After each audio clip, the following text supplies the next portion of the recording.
শেষমেশ তাহলে কমলা হ্যারিসকেই হয়তো যুক্তরাষ্ট্রের হাল ধরতে হবে। নির্বাচন পূর্ববর্তী জরিপ এমনই তথ্য দিচ্ছে।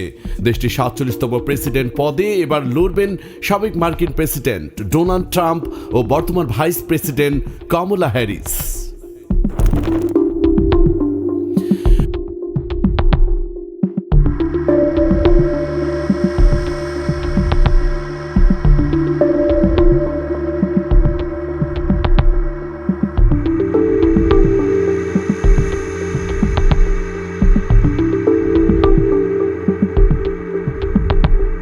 যুক্তরাষ্ট্রের প্রেসিডেন্ট নির্বাচনে আর বাকি কয়েকদিন। এই মুহূর্তে জরিপে এগিয়ে আছেন ডেমোক্রেট প্রার্থী মার্কিন ভাইস প্রেসিডেন্ট কমলা হ্যারিস।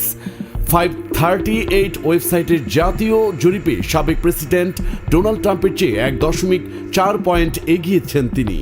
কমলা হ্যারিস 48.1 ও ডোনাল্ড ট্রাম্প 46.7 পয়েন্ট জনসমর্থন পেয়েছেন। এটি 30 অক্টোবরের হিসেব। গত 1 অক্টোবর এই দুই প্রার্থীর মধ্যে ব্যবধান আরও বেশি ছিল।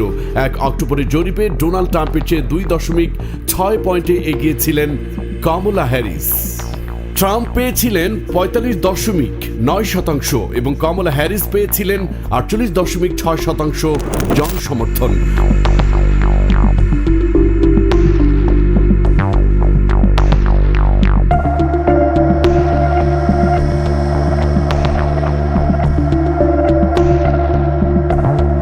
জরিপে দেখা গেছে অক্টোবর মাসের শুরুতেই কমলা হ্যারিসের জনসমর্থন ট্রাম্পের তুলনায় যতটা ছিল মাসের শেষের দিকে এসে সেটি কমেছে।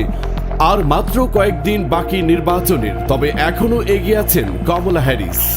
538 যুক্তরাষ্ট্রের একটি ডাটা অ্যানালিস্ট প্রতিষ্ঠান।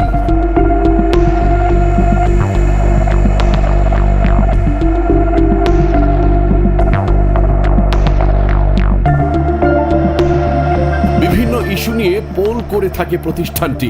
স্বচ্ছ ও নির্ভুল তথ্য দিয়ে সাধারণত এই পোল করা হয় বলে জানিয়েছেন তারা।